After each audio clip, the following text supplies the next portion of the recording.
जमीनी रिपोर्ट जो हम देख रहे थे, एक चीज वो 10 साल की एंटी इनकम्बेंसी, तमाम चीजें, और दूसरी ओर सिर्फ 5 लाख लोग, 90 करोड़ लोगों में 5 लाख लोगों से एक मतलब निकाल के ले आइए और एक दावा ठोक दीजिए। आज हम अपने जीवन में पहली बार पिछले कुछ सालों से गोदी मीडिया सुन रहे हैं। बातें मीडिया वही कर रहा है जो सरकार चाहती है, और उसको प्रमाणित पिछले दिनों जब प्रधानमंत्री के इंटरव्यू हुए हैं, उस दौरान बड़े बड़े संपादक, बड़े बड़े पत्रकार उनके सामने अगर टेसू की तरह बैठे, बिल्कुल एकदम गुड्डे की तरह एक सवाल उन्होंने दिया और उसका जो जवाब आया उस पर वो प्रतिप्रश्न भी नहीं कर पाए।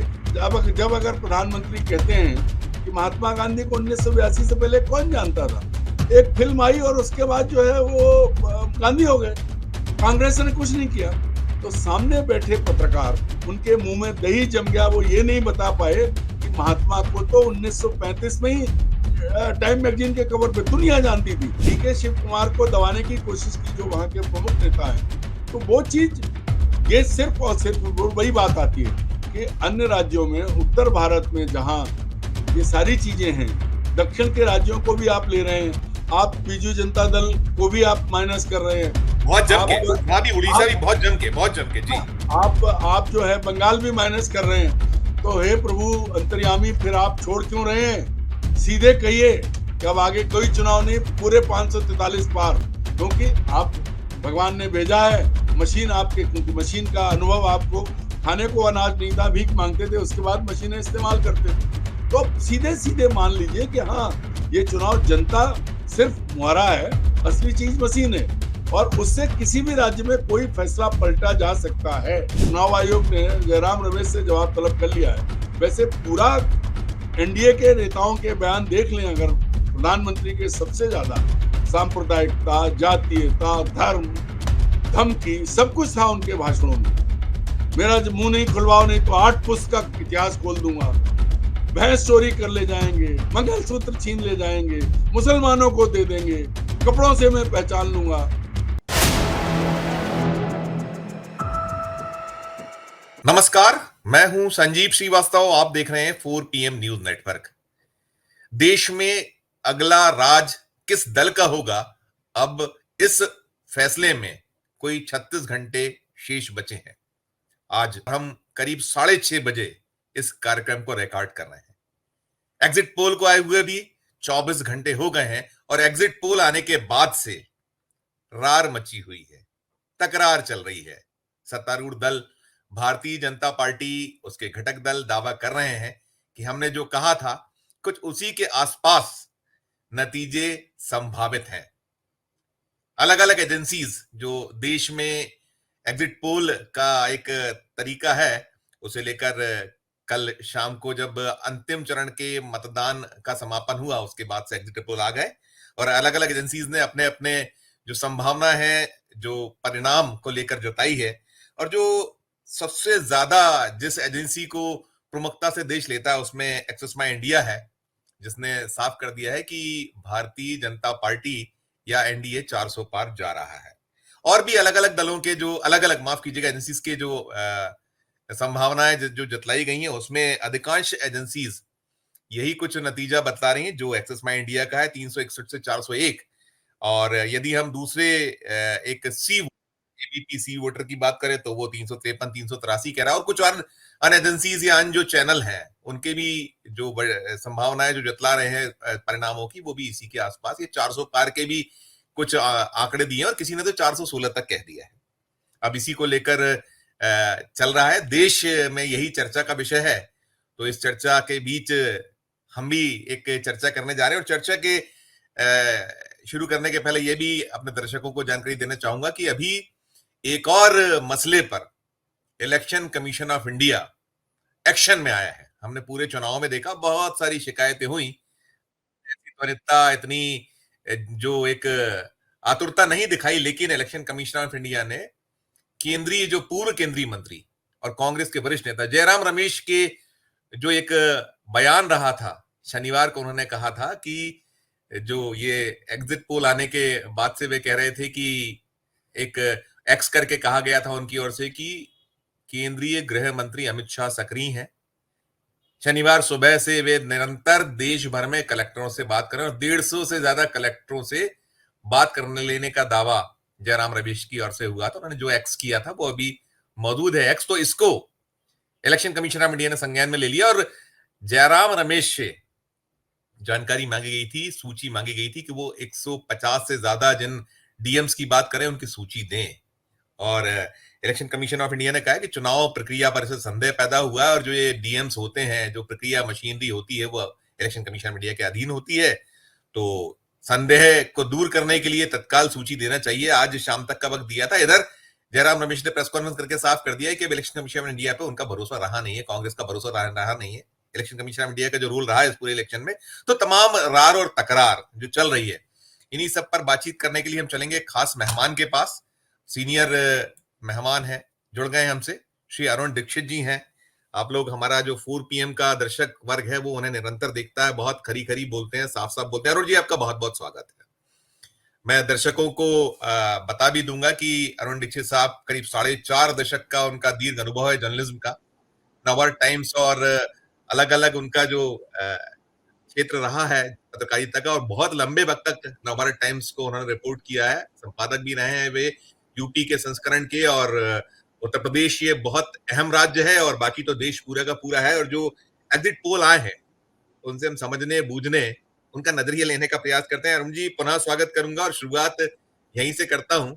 अभी ये जो इलेक्शन कमीशन ऑफ इंडिया बहुत एक्शन में है, उसने संज्ञान में ले लिया, एक सुमोटो कह लीजिए, और जयराम रमेश से उन्होंने जवाब तलब भी कर लिया है। तो पहली प्रतिक्रिया आपकी इस पे, फिर हम आगे एग्जिट पोल पे बात करेंगे। 400 पार हर तरफ, तो वहां से शुरू करेंगे। लेकिन पहले आप जयराम रमेश पे बोलिए कि कर दिया एक्शन, हो गया एक्शन, क्या आपका इस पे? संजीव जी बहुत अच्छी खबर है। बिल्कुल केंचुल मार के, पालथी मार के बैठा केंचुआ केंद्रीय चुनाव आयोग अब सरकने लगा है। ये जो चीज है, अगर उसने नोटिस दिया है तो चलिए हम मानते हैं कि कुछ तो एक्टिविटी की, लेकिन बहुत बेहतर होता।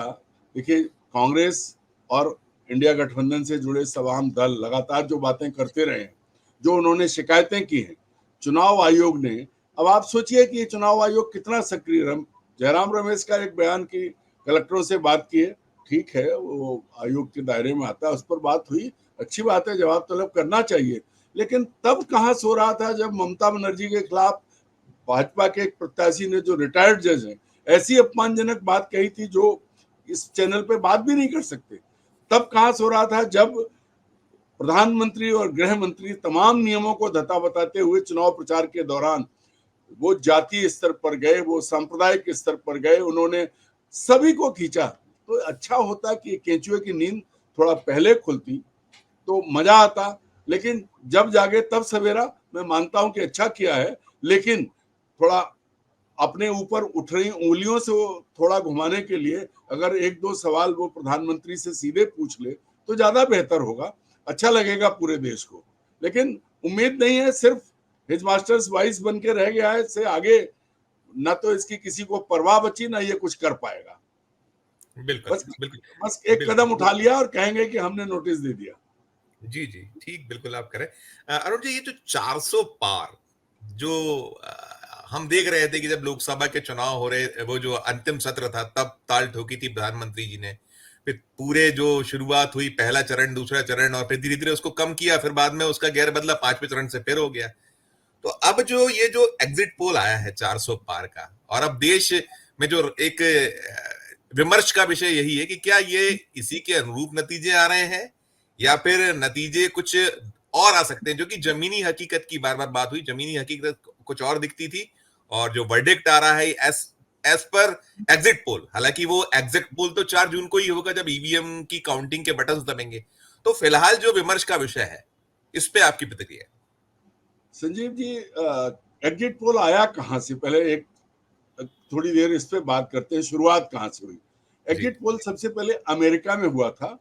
तो वहां जॉर्ज गैलप और क्लॉड रॉबिन्सन ने तत्कालीन अमेरिकी सरकार के कामकाज पे एक सर्वे किया था, और जो सर्वे के नतीजे थे उसी हिसाब से बाद में चुनाव के नतीजे आए। और फिर 1937 और 38 में ब्रिटेन और फ्रांस में भी इसी तरह के सर्वे हुए। तो जो ओपिनियन पोल सर्वे हैं, जिन्हें हम एग्जिट पोल कहते हैं, इनके जनक क्लॉड रॉबिन्सन और जॉर्ज गैलप है। लेकिन इसका कोई वैज्ञानिक आधार नहीं है। वह अब शुरू हुआ तो हो गया। अब बहुत सारी चीजें जो उन देशों में शुरू हुई उन्हें हम लेके आज भी बैठे हैं। सबसे पहले ईवीएम की बात हो रही है। अब बड़े देशों में, दुनिया के जो प्रमुख देश है, उनमें ईवीएम से चुनाव नहीं हो रहे हैं, लेकिन भारत अटका है। तो जहां तक इसकी बात है, मैं एक प्रति प्रश्न करता हूं। सवाल यह है कि देश की संसद में प्रधानमंत्री कहते हैं अब की बार 400 पार। तो 543 सीटों में पूरे देश में, जिसमें उन्हें मालूम था कि जो वोट पड़ा उस वोट में भी उनका आधा हिस्सा नहीं था, 40% से के आसपास वो थे, एग्जैक्ट नंबर मुझे याद नहीं है। उसके बाद उन्होंने जो दावा कर दिया, और वो भी सदन में, देश की सर्वोच्च संस्था उसके सदन में, तो कुछ सोच समझ के किया होगा, उन्होंने कुछ तैयारी की होगी। और उससे, उस दिन से लेके और कल तक के सफर पर आप नजर डालें तो घूम फिर के बात वहीं आती रही, अब की बार 400 पार, अब की बार 400 पार। और दो लोग प्रमुखता से इस बात को कह रहे थे, प्रधानमंत्री नरेंद्र मोदी और गृह मंत्री अमित शाह। अब सबसे बड़ी बात यह है कि भाई कौन सा ऐसा, तब तक तो कोई सर्वे नहीं था, तब तक तो कोई ऐसी चीज नहीं थी, तो यह अचानक कैसे इनके मन में आ गया? भाई तब तक तो मतलब सच कहें तो तब तक तो वो भगवान के रूप भी नहीं थे, खुद को भगवान घोषित नहीं किया था। वो तो पिछले सप्ताह उन्होंने, जब लोग अलग अलग इंटरव्यू दिए हैं, तब उन्होंने ये कहा कि मैं बायोलॉजिकल नहीं हूं, मुझे तो भगवान ने भेजा है। तो अगर पहले की ऐसी बात मान लेते कि वो तो भाई साक्षात अवतार हैं, अविनाशी हैं, तो उन्होंने सोचा जो उनके मन में आ गया वो होगा। अगर ऐसा इतनी जिसको कहें कि क्षमता उनकी बढ़ गई और वो प्रभु के रूप में आ गए, सिर्फ भगवा पहनने या अलग अलग रूप धारण करने के अलावा अगर उनके अंदर इतनी अंतर शक्ति विकसित हो गई कि वो जो कहें वो हो जाए, तो मुझे लगता है कि हम सब उनके पांव पड़ के, उनके हाथ जोड़ के कहते कि कश्मीर पे कुछ कहिए, लद्दाख पे कुछ कहिए, मणिपुर पे कुछ कहिए, लगातार महिलाओं के साथ हो रहे बलात्कारों पे कुछ कहिए, जो चीजें हैं। लेकिन ऐसा कभी कुछ लगा नहीं, और लगा तो जो बात आई वो आई अब की बार 400 पार। पिछली बार जो था उनका नारा, वो भी, क्योंकि 2014 के नारे को देखिए, फिर 2019 के नारे को देखिए, और फिर 2024 के नारे को देखिए, तो लगातार बड़े हैं वो। और जो प्रधानमंत्री ने कह दिया, सारी चीजें उसी के इर्द गिर्द घूमती रही हैं। 14 में उन्होंने इस तरह से संख्या नहीं दी थी, लेकिन 19 में उन्होंने सारी चीजें तय कर दी थी। अब दूसरा सवाल यह है कि अगर प्रधानमंत्री ये सब तय कर देंगे कि उनको इतनी सीटें मिलने वाली है, तो फिर चुनाव की जरूरत क्या है? देश की सरकार के पैसे को बर्बाद क्यों करना है? आप अपना एक्सटेंशन कर लीजिए, क्योंकि अब तो आप अवतार हैं। असल बात यह है कि कोई भी एग्जिट पोल का वैज्ञानिक आधार नहीं है। जो कंपनियां सर्वे कर रही हैं, जो संगठन सर्वे कर रहे हैं, वो जहां लगभग 90 करोड़ मतदाता हैं, उनके बीच में वो कितने लोगों से बात करते हैं? चुनाव डालने के मैं यही पूछने वाला था आपसे, यही, क्योंकि बहुत अनएक्सपेक्टेड है। मतलब जमीनी रिपोर्ट जो हम देख रहे थे, एक चीज वो 10 साल की एंटी इनकम्बेंसी, तमाम चीजें, और दूसरी ओर सिर्फ 5 लाख लोग, 90 करोड़ लोगों में 5 लाख लोगों से एक मतलब निकाल के ले आइए और एक दावा ठोक दीजिए। कैसे, मतलब आप जो कह रहे हैं उसी से मेरा जुड़ा। जी संजीव जी, उसका भी सत्यापन किसने किया भाई? जब अगर सारे जो, देखिए, सबकी साख पर सवाल है। आज हम अपने जीवन में पहली बार पिछले कुछ सालों से गोदी मीडिया सुन रहे हैं। बातें मीडिया वही कर रहा है जो सरकार चाहती है, और उसको प्रमाणित पिछले दिनों जब प्रधानमंत्री के इंटरव्यू हुए हैं, उस दौरान बड़े बड़े संपादक, बड़े बड़े पत्रकार उनके सामने अगर टेसू की तरह बैठे, बिल्कुल एकदम गुड्डे की तरह, एक सवाल उन्होंने दिया और उसका जो जवाब आया उस पर वो प्रतिप्रश्न भी नहीं कर पाए। जब अगर प्रधानमंत्री कहते हैं कि महात्मा गांधी को 1982 से पहले कौन जानता था, एक फिल्म आई और उसके बाद जो है वो गांधी हो गए, कांग्रेस ने कुछ नहीं किया। तो सामने बैठे पत्रकार, उनके मुंह में दही जम गया, वो ये नहीं बता पाए कि महात्मा को तो 1935 में ही टाइम मैगजीन के कवर पे दुनिया जानती थी, और जिस जिस देश में वो गए वहां महात्मा के की मूर्तियां लगी हुई हैं। ये सवाल करना चाहिए था, लेकिन नहीं कर पाया मीडिया। तो अब जब पूरी स्थिति है कि जो कहा जा रहा है उस पर आप सवाल भी नहीं उठा पा रहे हैं, आपको सवाल भी वो दिए जा रहे हैं और हर चीज एडिट हो रही है, ऐसे मीडिया से आप क्या उम्मीद करते हैं? मुझे ऐसा लगता है कि मैं पूरा सम्मान रखता हूं जो कंपनियां काम कर रही हैं, और उसमें जोड़ता हूं कि जब विधानसभा चुनाव हुए थे दिसंबर में, तब आप याद करो 10 एजेंसियों के सर्वे आए, तो उसमें सिर्फ एक एजेंसी ने वो बात कही थी जो अमित शाह ने शुरू से कही थी, अब की बार 163। तो आंकड़ा, वो जादुई आंकड़ा उन्होंने लिख दिया अपने हाथ से। तो कौन सा, कहां से ऐसे कोई जादू का इल्हाम है या इतने बड़े, तब वो तो भगवान भी नहीं है। अब तो भगवान एक अवतरित हो गए, लेकिन वो तो वो नहीं है। तो कैसे आया? और वही सिर्फ एक संस्थान के सर्वे में वो सीट थी, उसने भी जो है राजस्थान और छत्तीसगढ़ में कांग्रेस को जिताया था, लेकिन सब उलट पुलट हो गया। मध्य प्रदेश के साथ साथ सारा सब जीत गए। तो ये जो एग्जिट पोल है, अब मुझे लगता है कि विधानसभा के समय जो नहीं था, लेकिन लोकसभा के समय जो सारी चीजें उन बयानों के इर्द गिर्द ही घूम रही हैं जो प्रधानमंत्री और गृह मंत्री ने दिए। मुझे तो ऐसा लगता है कि उनको सच करने के लिए ये एग्जिट पोल किए गए हैं, कि जो उन्होंने बोला, भाई अब वो भगवान हो गए तो उनके मुंह से निकली बात, लेकिन कम से कम इनको ये, इनकी कोई जिम्मेदारी नहीं है, एग्जिट पोल करने वालों की कोई जिम्मेदारी नहीं है। कल हाथ झाड़ के खड़े हो जाएंगे, लेकिन पिछले 24 घंटे से और अगले 36 घंटे तक ये लगातार शोर मचता रहेगा, जिता दिया जिता दिया, जीत गए, अंधभक्त पूरा शोर मचाएंगे, बाकायदा चल रहा है। आप देखिए जो लोग इसके जैसे आपके और हमारे जैसे लोग जो तार्किक आधार पर बात करते हैं, उनको ट्रोल करने की कोशिश की जा रही है, और छोटे मोटे लोग नहीं कर रहे हैं, पढ़े लिखे जिनसे हम उम्मीद करते थे कि उनके पास अपनी सामान्य बुद्धि होनी चाहिए थी, वो भी खो चुके हैं। ऐसी स्थिति में आप बताइए कि अगर मान लीजिए नहीं हुआ तो क्या करेंगे? क्या जिम्मेदारी मानेंगे? नहीं मानेंगे। तो ये मुझे ऐसा लगता है व्यक्तिगत तौर पर कि ये सारे पोल उसी 400 पार के नारे के बाद फैब्रिकेट किए गए हैं। ये फैब्रिकेटेड है, ये सच होंगे। अगर ये सच होंगे तो पहले जिसने नारा दिया उसने पहले से तैयारी की है, उसे पता है। और अगर करोड़ों लोगों के मन में बैठ जाए कोई आदमी, तो उससे बड़ा चमत्कार तो कुछ हो नहीं सकता। तो मुझे लगता है कि इसके पीछे जो लगातार आरोप लग रहा है, जिसपे आपने चर्चा भी की है, इसके दैवी ताकत के अलावा कुछ मशीनी ताकत भी है, जो पहले बता दिया गया और वही होने वाला है। बिल्कुल बिल्कुल। एक बड़ा दिलचस्प सा हमने देखा अरुण जी, आप तो यूपी में, आप वहां अपने लंबे वक्त तक आपने संपादक रहे नवभारत टाइम जैसे अखबार के, आपके सारे मित्र, आपने नापा है, आपने देखा है, और भी आप राज्यों में गए, आप मध्य प्रदेश तो घूमे ही घूमे, यूपी, कर्नाटक, राजस्थान, हरियाणा, यहाँ हो रहा था कि नुकसान, बड़ा नुकसान संभावना है। मतलब यहां तक आ रहा था कि 40-50 तक मामला यूपी पे रुक सकता है, लेकिन अब वो पिछले 2019 से ऊपर निकल रहा है। हरियाणा अप्रत्याशित है, राजस्थान अप्रत्याशित है, कर्नाटक अप्रत्याशित है। क्या कहेंगे आप इन 4 राज्यों पे जहां साफ नजर आ रहा था, हर एक रिपोर्ट आ रही थी, मतलब जो जमीनों पर जा रहे थे सीनियर जर्नलिस्ट, अलग अलग विश्लेषक, सब वही कह रहे थे, लेकिन उलट नतीजा। संजीव जी, एक बड़ी बात यह है कि अब जिन राज्यों का कहा, हम सिर्फ उत्तर प्रदेश की बात करते हैं जी। मैं आज सवेरे मेरी बात हुई पश्चिमी उत्तर प्रदेश से, बहुत बड़े नेता रहे हैं भाजपा के, जैसा कि आप सारे भाजपा नेताओं को, बड़े भाजपा नेताओं को, जमीनी नेताओं को घर बिठा दिया, वो भी घर बैठे हैं। जी। तो मेरी उनसे बात हुई, उन्होंने कहा कि भाई ये कैसे हो सकता है, हम खुद देख रहे हैं कि पश्चिमी उत्तर प्रदेश में परिस्थितियां उल्टी हैं, लेकिन ये सर्वे और वो जमीनी हकीकत जो आपने कहा, मैं उत्तर प्रदेश का रहने वाला हूं, अभी भी मेरे पूरे जीवन संपर्क हैं, खुद वहां के बड़े नेताओं से बात हुई, और किसी की छोड़ दीजिए, कांग्रेसी और उनकी इंडिया गठबंधन के नेताओं को छोड़िए, सबको पता था कि इस बार क्या हो रहा है, बड़ा नुकसान हो रहा है।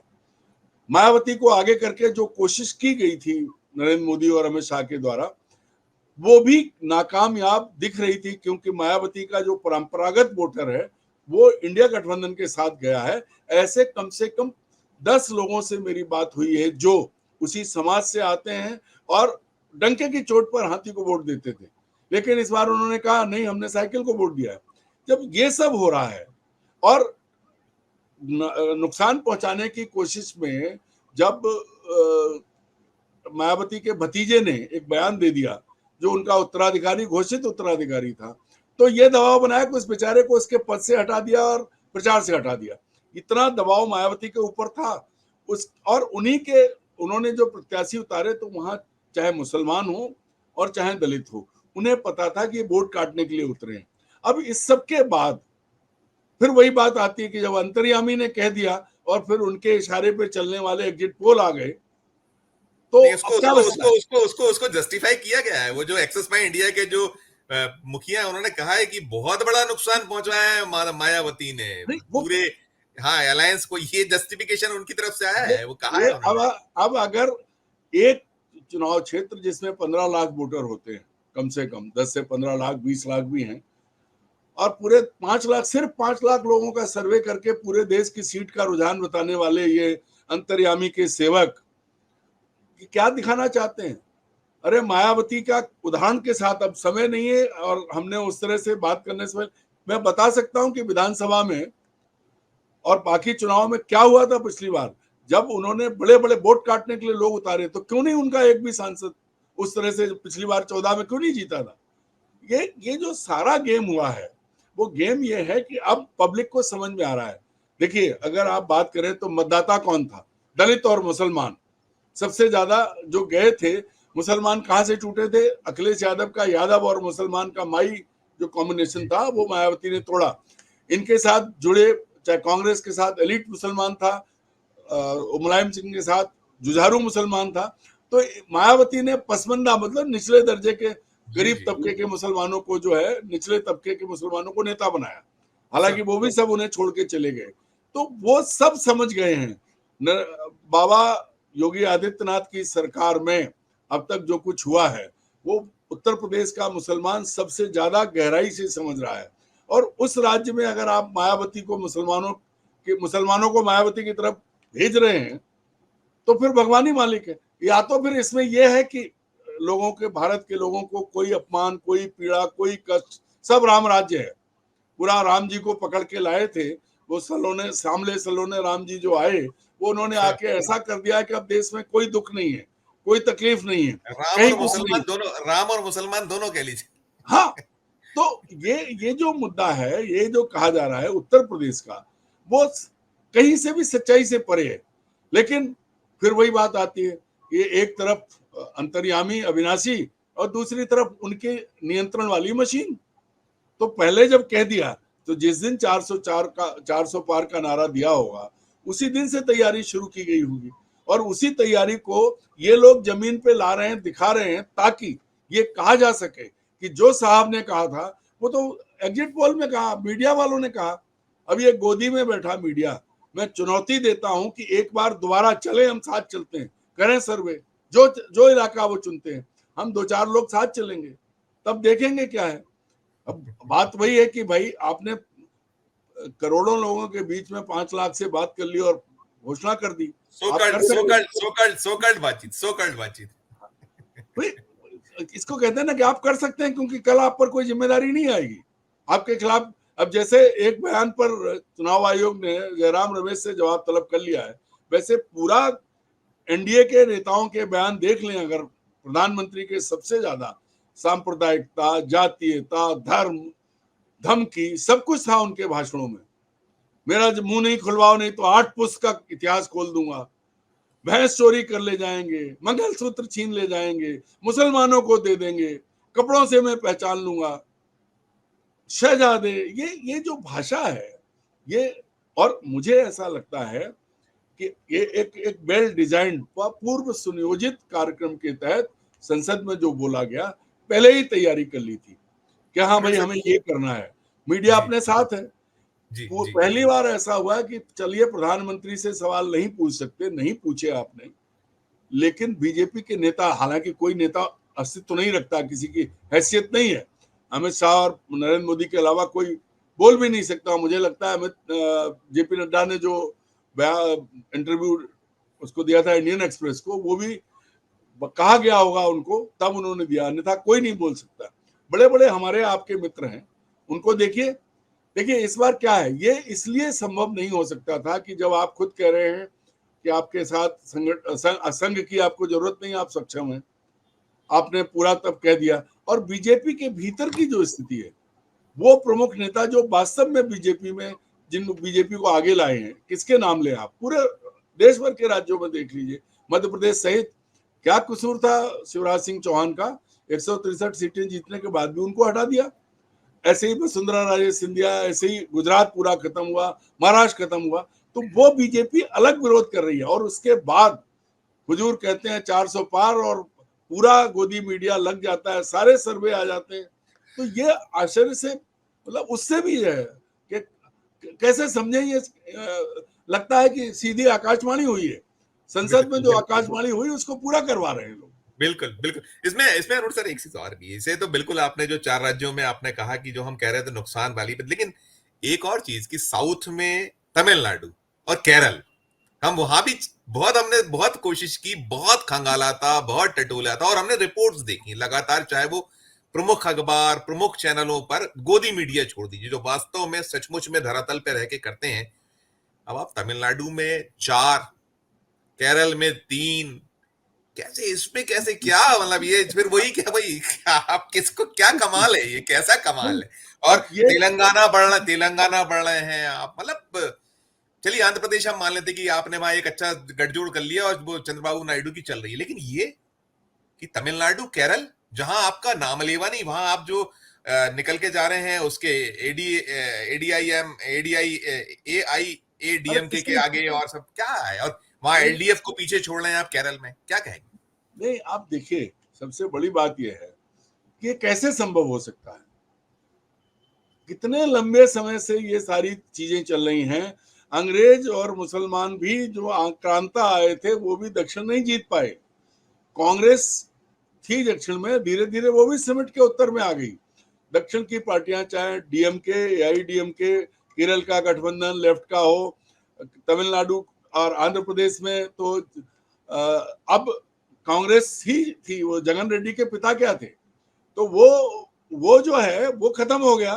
तो आप कैसे पहुंच सकते हैं भाई? ठीक है, पिछले कुछ सालों से आपने केरल, कर्नाटक और दक्षिण के राज्यों में धार्मिक उभार लाने की कोशिश की है, बहुत हिंदू मुसलमान हुआ है, बहुत बातें हुई हैं। और इसके चक्कर में आप याद करिए, चर्च को साथ लेने की कोशिश की है, उसमें संघ ने भी बहुत काम किया है। इसके बाद भी ऐसी स्थिति कहीं नहीं है। अगर आप बात करें, फिर मैं कहता हूं इस पे आके कि इसका तो एक ही तरीका है कि अंतर्यामी ने कहा है तो वो होगा, और उसको सच साबित करना है उनके लिखे को, तो फिर वो इनके जरिए कहलवाया जाएगा। मैं एक बात कहूं एक लाइन में, ये एग्जिट पोल नरेंद्र मोदी और अमित शाह की जोड़ी के कहे को स्थापित करने का एक जरिया बन गए हैं। वास्तव में जनता से इनका कोई सरोकार नहीं है, और जो नतीजे भी अगर इनके मुताबिक आए तो आप समझ लीजिए, मैं पूरी जिम्मेदारी के साथ कहता हूं कि फिर भगवान नहीं, फिर मशीन का योगदान रहेगा, केंद्रीय चुनाव आयोग का योगदान रहेगा, जिसने आंखें बंद कर ली पर मैं अपनी मुंडी छुपा ली, कुछ नहीं देखा। अब वो देख रहा है आखिरी दिन एक बयान को लेकर के। अरे कलेक्टरों ने क्या क्या नहीं किया है पूरे देश में, चुनाव आयोग ने देखा, उसके पर्यवेक्षकों ने क्या किया, कभी इसकी बात की? लेकिन नहीं। तो नट सेल में यह है कि ये जो सारे एग्जिट पोल है, ये एग्जिट पोल सिर्फ उस दिव्य वाणी को जो लोकसभा में गूंजी थी उसको सतही तौर पर सही साबित करने के लिए धरातल पर बनाए गए हैं। उसी हिसाब से इनकी तैयारी हुई है। और इसके पीछे जो दिव्यवाणी के कंट्रोल में जो, क्योंकि उनसे ज्यादा टेक्निकल तो कोई हो नहीं सकता। जिस वक्त अमेरिका में वो एक डायरी, टेक्निकल इलेक्ट्रॉनिक डायरी नहीं चलती थी, तब वो इस्तेमाल करते थे। जब देश में कैमरा नहीं आया था तब वो इस्तेमाल करते थे। जब ईमेल नहीं आया था तब वो ईमेल से ट्रांसमिट करते थे। तो वो जो है, वो उनके पास तकनीक इतनी इतनी अग्रिम है, उस तकनीक के भरोसे अगर उन्होंने ऐलान किया है तो फिर तो उसे कोई नहीं रोक सकता। फिर 400 पार क्या, 543 पूरी जीती जा सकती है। एक कॉशन ही तो देना है। दिव्यवाणी ने कहा और काम पूरा हुआ। क्योंकि बाकी सारी चीजें देखिए, सबसे पहले आदेश मानने के लिए कौन है? केंद्रीय चुनाव आयोग। एक भी नोटिस प्रधानमंत्री को उसने नहीं दिया इस दौरान। किसे दिया? जयप्रकाश नड्डा को दिया या फिर पीएमओ को दिया। राहुल को छोटी छोटी चीजों पे आ गए, दूसरों को भी आ गए। जिस व्यक्ति ने ममता के खिलाफ बहुत घटिया टिप्पणी की, उसको थोड़ी देर के लिए प्रचार से रोका, कोई कुछ नहीं है। तो ये जो लगातार चीजें मैं हुई, आपसे इसी से जुड़ा पूछूंगा, बंगाल में भी देखिए, बंगाल भी 31 के आसपास का फिगर है। ये क्या ऐसे हालात, ममता बनर्जी ने जिस तरीके से संदेश खली का सच खोला, सब चीजें हुई, एक वो, फिर प्लस तीनों, चाहे जो हिमाचल प्रदेश हो, वहां रोटी पलटती, वहां 4-0 है, आप तेलंगाना बढ़ रहा है जहां कांग्रेस का शासन है। बाकी आप देख ही रहे हैं कि जो कर्नाटक तो हमने चलिए मान लिया कि चलिए कर्नाटक अलग किस तासीर का है कि वहां ऐसा होता है कि सरकार जिसकी होती है उसके खिलाफ लोकसभा में एक वर्डिक्ट आता है। तो ऐसे में ये चाहे बंगाल हो और हिमाचल प्रदेश, मैंने कहा ही कहा आपसे। और फिर अगला प्रश्न मैं जरूर करूंगा मध्य प्रदेश को लेकर भी पूछूंगा कि मध्य प्रदेश 29-0 या 28-1 का जो है, इन दोनों तीनों पे आप करिएगा, फिर मैं आखिरी प्रश्न करूंगा, समय की कमी है तो संक्षिप्त में आप जितना सार सबसे कर सबसे पहले कर्नाटक से शुरू करते हैं। जो आपने कहा ना कि कर्नाटक में लोकसभा में सत्तारूढ़ दल के खिलाफ, देखिए कर्नाटक की जनता ने तब कितने दबाव के बीच में बीजेपी को हराया, पूरी ताकत के साथ लगे हुए थे पूरे सब। तो वहां हम ये मान सकते हैं कि, लेकिन अभी उस सरकार को कितने दिन हुए और बाकी जो वायदे पहले तो सबने किए भाई, जो ये रेवड़ियां बांट रहे थे उन्होंने भी बांटी हैं। उसमें और वहां इलेक्शन कमीशन ऑफ इंडिया भी तो आया है ना, उसने उनको नहीं दी अनुमति कि अभी नहीं दे सकते आप, वो भी हुआ ना उसमें, वो भी तो शामिल है। वो सब है, तो उसको देख जनता देख रही है वहां की। डीके शिव कुमार को दबाने की कोशिश की जो वहां के प्रमुख नेता हैं, तो वो चीज, ये सिर्फ और सिर्फ वही बात आती है कि अन्य राज्यों में, उत्तर भारत में जहां ये सारी चीजें हैं, दक्षिण के राज्यों को भी आप ले रहे हैं, आप बीजू जनता दल को भी आप माइनस कर रहे हैं, बहुत जम आप के, वहां भी उड़ीसा आप भी बहुत जम के जी। आप जो है बंगाल भी माइनस कर रहे हैं। तो हे प्रभु अंतर्यामी, फिर आप छोड़ क्यों रहे हैं? सीधे कहिए कि अब आगे कोई चुनाव नहीं, पूरे 543 पार, क्योंकि आप, भगवान ने भेजा है मशीन आपके, क्योंकि मशीन का अनुभव आपको, खाने को अनाज नहीं था, भीख मांगते थे, उसके बाद मशीनें इस्तेमाल करते थे। तो सीधे सीधे मान लीजिए कि हाँ, ये चुनाव जनता सिर्फ मुहरा है, असली चीज मशीन है, और उससे किसी भी राज्य में कोई फैसला पलटा जा सकता है, ये मैं दावे के साथ कहता हूं 2008 से। और ये बात जब पहले हम लोगों ने शुरू की थी, तब बीजेपी मानती थी, जीवीएल नरसिंह राव ने किताब लिखी थी ईवीएम के खिलाफ, आडवाणी जी ने उसकी भूमिका लिखी थी, वही ईवीएम है, वही मशीन है। अब चूंकि दरअसल तब जो सत्ता में थे अब वो रो रहे हैं, लेकिन इसमें जो मामला आया है वो तो और जोरदार है। उसको आप कैसे कह सकते हैं कि नंबर दे देते हैं, वो महीनों पहले नंबर दे देते हैं, फिर वही नंबर हो रहा है। 163 का तो हो गया। तो आप मान लीजिए कि जमीन पे जनता का मन कुछ और है, हुजूर का मन कुछ और है, और हुजूर के मन से देश चल रहा है, हुजूर के मन से व्यवस्था चल रही है, तो मशीनरी भी उसी मन से चलेगी। इसमें कुछ कहने की जी जी अरुण सर, एक चीज और बताइएगा इसमें, जैसे ये जो हुआ है, जो जयराम रमेश ने ब्लेम किया कि 150 कलेक्टरों से बातचीत, फिर इसी में कहीं मोहर लगाई अखिलेश यादव ने, कहा कि ये खेल ईवीएम से ज्यादा कहीं डीएम से जो घपला कराना है काउंटिंग में, उन्होंने भी इसको कहा है। तो क्या आप ऐसा कुछ महसूस करते हैं, क्योंकि हम जो जमीनी हकीकत है वो तो बहुत क्लियर है कि ये तो नतीजे नहीं कहीं से कहीं तक दिख रहे थे हम लोग, और हम लोग इतने अंधे भी नहीं है, ठीक है गलतियां हमसे कई बार होती हैं, पत्रकारों से होती हैं, लेकिन जनता ने जिस तरीके से रुख और रवैया दिखाया, तो क्या ये उस मतगणना को उसमें खेल करने का कोई एक क्रम हो सकता है, उपक्रम हो सकता है, ऐसा भी देख सकते हैं क्या इसको? देखिए, मैं आपको बताऊं, मैंने अकॉर्डिंग 400 के अकॉर्डिंग नतीजे नहीं आते दिखते हैं कि केवल हवा बनाने जैसा कोई माहौल है तो? देखिए क्या है कि हवा बनाई 400 की, और उसके लिए पूरी मशीनरी, जब केंद्रीय चुनाव आयोग आपके इशारे पर है, उसने, मेरे इतने उदाहरण हैं, एक नहीं, वो केंचुआ बन गया, कुछ नहीं बोला, मीडिया से बात उसने भी नहीं की है पूरे चुनाव के दौरान, वो प्रेस नोट देते रहे, कोई प्रेस कॉन्फ्रेंस नहीं हुई है। 11 दिन बाद वोट बढ़ाए, वोट 5 बढ़ाए। दिन बाद पोल का परसेंटेज जी। हाँ, तो ये मान लीजिए संजीव जी कि कहीं कुछ नहीं है, ये सारी कहने की बातें हैं, उन्होंने तय कर लिया तो वो करेंगे। लेकिन अब सवाल यह है कि हम और आप जो देख रहे थे, जो सुन रहे थे, जो बात हो रही थी, उसको जो आदमी हमसे कह रहा है उसको कैसे गलत मान लें? और फिर जो हालात हैं, जो परिस्थितियां हैं चारों तरफ, उसको कैसे हम ये कहें कि ये नहीं हो रहा है? जहां तक कलेक्टरों की बात है, तो मित्र, आज भी भारत में कलेक्टरों के पास अंग्रेजों के जमाने के अधिकार हैं। यहाँ आप मध्य प्रदेश में ही ले लीजिए, मुख्यमंत्री की, वो आप 29 28 1 उस पर थोड़ा सा प्रकाश डाल दीजिए, नहीं तो हमारे मध्य प्रदेश के मैं मैं हमारे जो दर्शक है उनसे अन्याय होगा। 28 1 29 मैं वही कह रहा हूँ कि कलेक्टरों की पावर बता रहा हूं मैं आपको, कि कलेक्टरों की पावर यह है कि मध्य प्रदेश में मुख्यमंत्री कन्यादान योजना के तहत मंडला में जब आदिवासी कन्याओं के विवाह कराए गए, तो उससे उनका प्रेगनेंसी टेस्ट करा लिया कलेक्टर साहब ने। कलेक्टर साहब के पास पावर थी और कुछ नहीं हुआ। उन्होंने जो कहानी सुना दी वो सरकार ने सुन ली। ऐसा कभी सुना है आपने? तो कलेक्टर कुछ भी कर सकते हैं। कलेक्टर साहब जो हैं वो अगर हमें और आपको घर में बंद करा देंगे तो कर दें, कोई नहीं सुनाने वाला है। तो देश के कलेक्टरों के पास वो पावर है। और आज कलेक्टर कैसे अपॉइंट हो रहे हैं मध्य प्रदेश में, हम और आप बिल्कुल बहुत अच्छे से देख रहे हैं। कैसे एक प्रोमोटिव आईएएस अफसर जो बहुत जिनमें बहुत लचक होती है, जिनको कैसे भी तोड़ मरोड़ लो, उनका सबसे ज्यादा इस्तेमाल चुनावों के दौरान होता है। तो कलेक्टरों का रोल बहुत है। अगर मैं तो कई बार कह चुका हूं कि आप 35 साल के लिए हो, आप अपनी क्षमता पर आए हो, आप क्यों किसी के पांव में लौटते हो? आप अगर देश का ब्यूरोक्रेट, पर्टिकुलरली आईएएस और आईपीएस, अगर अपनी रीढ़ की हड्डी सीधी रखें, क्योंकि उन्हें तो सरकार के खजाने से जो मिलने वाला है, जो मिल रहा है, वो एक अच्छा जीवन व्यतीत करने के लिए बहुत है। इसके साथ अगर वो अच्छा काम कर जाएं तो उन्हें जाना जाएगा। आप टीएन सेशन को क्यों याद करते हैं? क्योंकि उन्होंने कुछ किया था। ऐसे ही बहुत सारे ब्यूरोक्रेट्स हैं। अब मध्य प्रदेश में सीपी नरोन्हा को क्यों याद किया जाता है? कि उन्होंने बहुत कुछ किया था। अरुण सर, मेरे साथ समय की पाबंदी, मैं आपसे वो जो मेरा मध्य प्रदेश पे जो है उस पे एक लाइन दो लाइन बोली, फिर मैं अंतिम सवाल करके खत्म करूंगा। मैं थोड़ा सा वक्त की पाबंदी के साथ मध्य प्रदेश में जो लगातार ये पहले कहा गया था कि 29 की माला पहनाई जाएगी, उसके बाद सबसे ज्यादा दबाव बनाया गया छिंदवाड़ा पे। लेकिन मुझे लगता है कि ये जो लगातार 28-29 सीटें दे रहे हैं, ये ऐसा संभव नहीं है। अगर निष्पक्ष चुनाव होगा तो कांग्रेस 4 से 5 सीटें बहुत आराम से जीत लेगी। और अगर नहीं होगा तो कमलनाथ का बेटा भी हार जाएगा, उसमें कोई समस्या नहीं होगी।